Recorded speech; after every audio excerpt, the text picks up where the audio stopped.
you so much for joining me on this channel. As always, I'm very grateful for all your previous views, likes, subscriptions and shares. Welcome once again to a dilapidated basement, and as is tradition on this channel, we will be celebrating and marking Pride Month. We're going to look at some pioneers, some philosophies regarding the LGBTQIA+ community. As is tradition, we'll be looking at 6 faiths and they'll be presented in alphabetical order to make sure that we have parity of esteem. First of all, Buddhism, and there's a key phrase that we need to know called bodhisattva.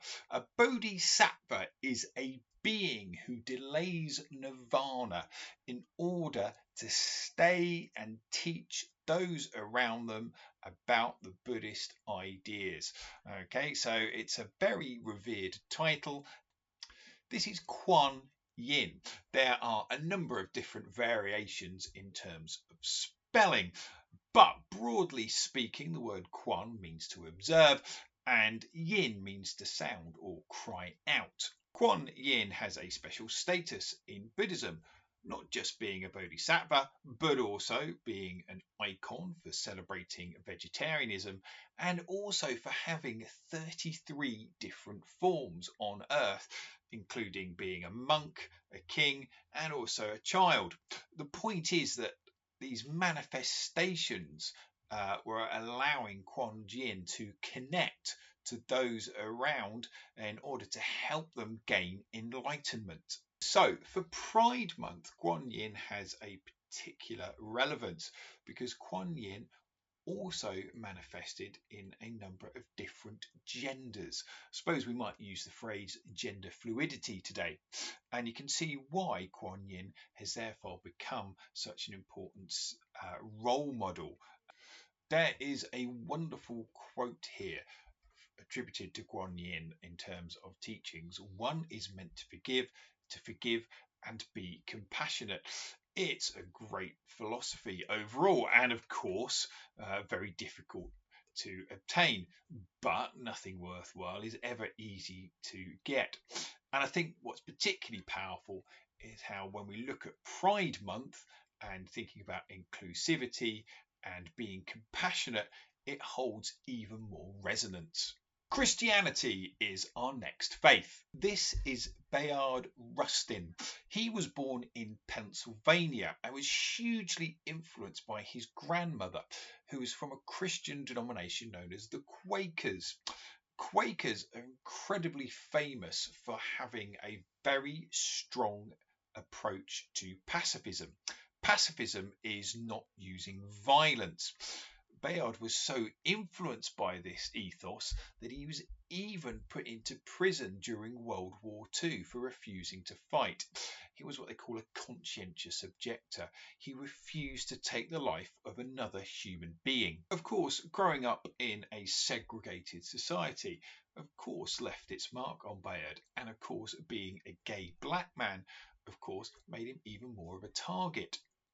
What's remarkable is that in 1955, he became part of Martin Luther King's civil rights campaign. This was when African Americans were working to achieve equality and to break down the racist laws that had been imposed upon them. He became King's special assistant. He helped to organize the Montgomery bus boycott and was even a chief architect in the famous 1963 March to Washington, where an estimated 250,000 people went to the capital of the United States of America. After his death, partly because he was gay, his contribution to the civil rights movement became, well, sort of forgotten and lost. However, thankfully, over recent years, there has been a re-emergence of his contribution and the historical part he played, not just in terms of equality for the African American community, but also for those in the Pride community. One of the quotes attributed to him is this: "We need in every community a group of angelic troublemakers." I do like this idea that you need to somehow protest against systems that are unjust, but you can do it, if you like, in a professional and a non-violent way. I guess is what he meant by being angelic. Let's have a look at Hinduism. Now, regular viewers will know I do an awful lot of apologising, particularly for my pronunciations and errors and truncating huge, wonderful stories.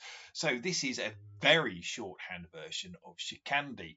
Shikandi appears in the Mahabharata, which is this huge epic tale in the Hindu faith, similar to the Lord of the Rings, the Middle Earth, or the Skywalker saga in Star Wars, and all the various spin-offs.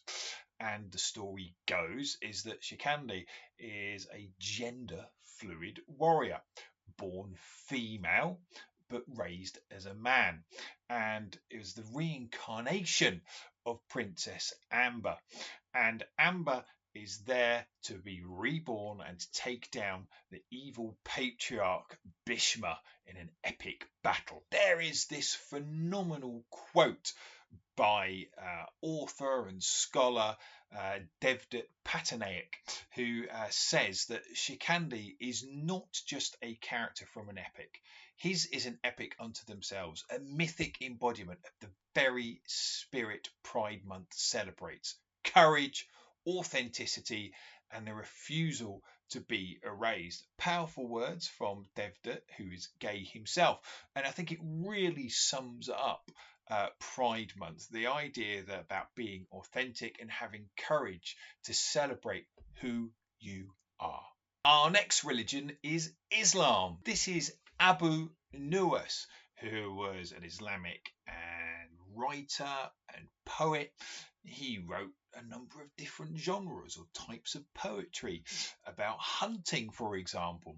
And for our purposes, he even wrote about same-sex relationships between men in his poetry. In his final poem, he writes about the fragility of human life and how in the Islamic world you are dependent upon the forgiveness of Allah. And actually, it doesn't matter what you have done or have chosen not to do, Allah's forgiveness is overwhelming.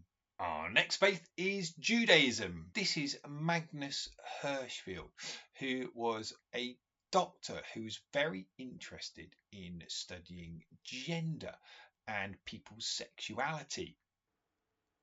Magnus was Jewish, which of course meant that later on in German history that made him a target. During the period from 1918, that was the end of the First World War, up to 1933, that's when the Nazis took power, Germany was going through what was known as the Weimar Republic. There was a flourishing in the science and arts and cinema, and Magnus was doing his research then. There was a centre that was built to research gender and sexuality. He wrote numerous papers and books.